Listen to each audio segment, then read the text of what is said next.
Uno de los componentes más utilizados en electrónica es el capacitor, y este es un componente que suele dañarse con mucha frecuencia.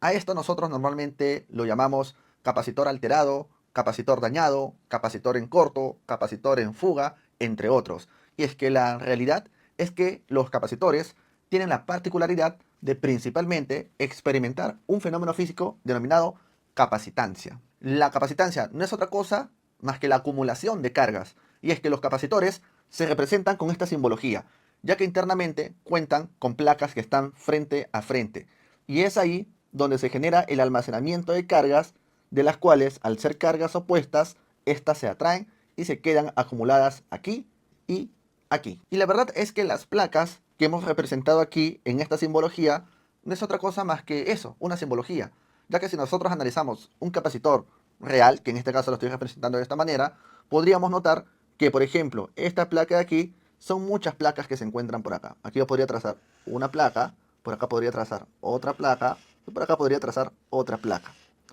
De la misma manera, esta placa de aquí podría yo dibujarlo de la siguiente manera.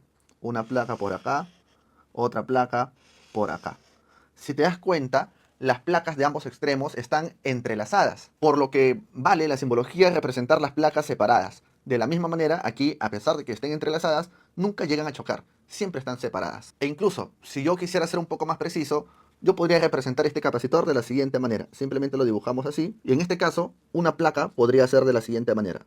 A partir de acá, llega por aquí y viene a ser así, en diagonal.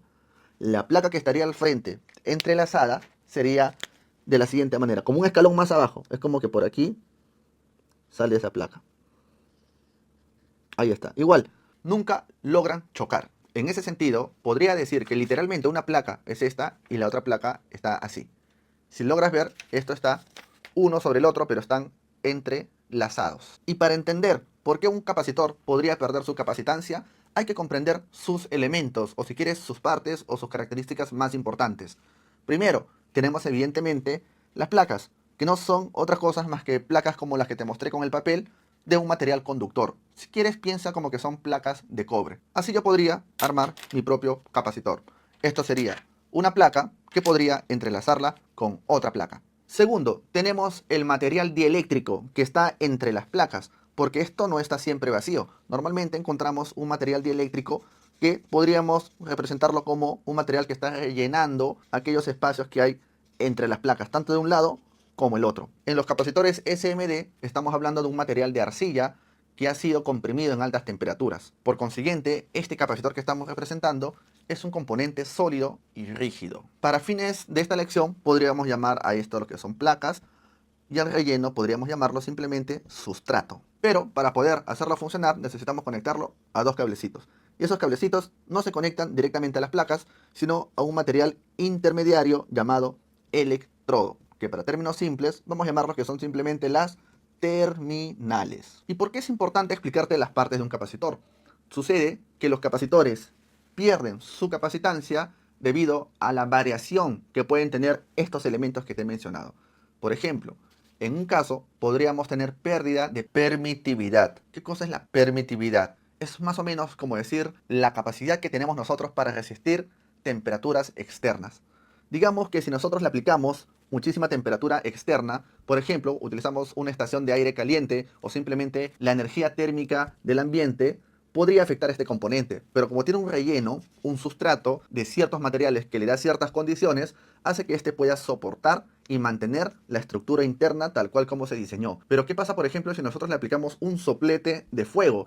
Le aplicamos fuego directamente, pues este material de relleno o simplemente el sustrato no va a soportar. A eso se le llama permitividad, la capacidad que tiene este sustrato para poder resistir ante energía térmica externa. Cuando esta energía térmica supera la capacidad de resistencia que tiene este material sustrato, se dice que estaría perdiendo su permitividad. Y eso significa que ya los elementos internos podrían empezar, entre comillas por ahora, a dañarse. ¿Y quiénes están adentro? Pues simplemente las placas. La permitividad lo vamos a representar con esta simbología.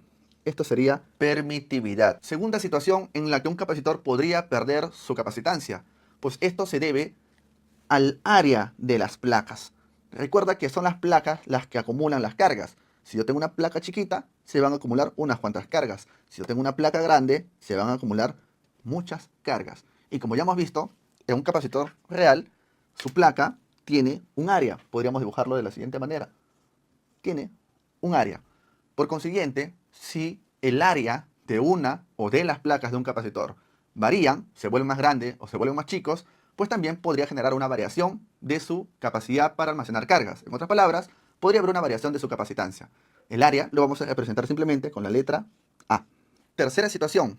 Si bien es cierto, las placas están separadas unas con las otras, pues también hay que entender que entre dos placas tenemos una distancia. Y si hay una variación en la distancia, también podría haber efectos, y mejor dicho, cambios en su capacitancia.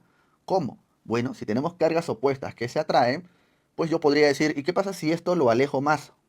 Es decir, lo elimino todo esto y lo pongo más abajo, por acá.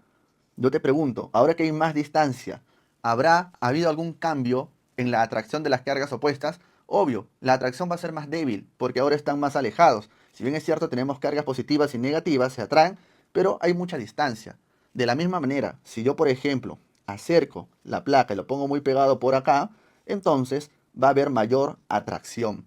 Por consiguiente, la variación de la distancia de las placas de un capacitor también generan variación en la capacitancia de todo el componente.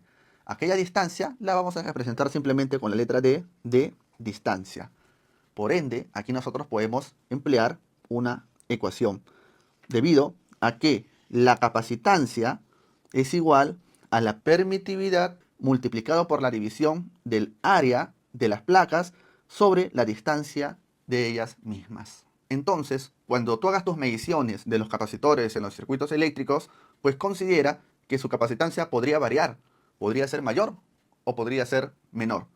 Y eso es completamente posible, porque por ejemplo, podría haber mayor capacitancia de la que debería haber debido a que sus placas pueden estar más juntas de lo que inicialmente tenían como distancia. O podría ser también que es un capacitor que ha sido frecuentemente expuesto a altas temperaturas, por la que su permitividad ya ha variado, por lo que energías o campos externos podrían afectar a las placas internas del capacitor, porque ya serían más susceptibles, serían más vulnerables, ya que no están tan protegidas con la arcilla que inicialmente los hacía muy compactos. Como ya están dañados, entonces pierde su permitividad, por ende habrá variación de su capacitancia. ¿Qué es lo más común que sucede en los capacitores para generar variación de su capacitancia? Punto número 1, variación de la distancia. Esto es algo muy común, porque debido a que este capacitor ha sido sometido a altas temperaturas, podría variar su permitividad y por ende la energía térmica externa podría ingresar al capacitor y hacer que estas placas sean vulnerables y de alguna manera se puedan juntar un poco más o se puedan alejar un poco más. Por consiguiente, lo común es que haya variación en la distancia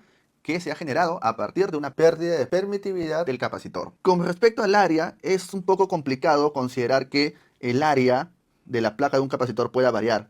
Esto se da, sí, en la medida que, por ejemplo, una placa tenga una ruptura. Si tiene una ruptura, entonces es como que esta placa que era una sola, ahora está partida en dos. Por tanto, el área es más pequeña. Solamente se va a considerar el área que está conectada al electrodo, es decir, a la terminal. Entonces el área será más pequeño y también habrá pérdida de capacitancia. Espero que hayas aprendido algo nuevo y si te ha gustado, por favor, comparte este video, comenta qué te ha parecido y ayúdame a llegar a más personas. Mi nombre es Ricardo, de Perú. Soy instructor en teoría electrónica aplicado principalmente a dispositivos electrónicos muy comunes del uso diario como los smartphones.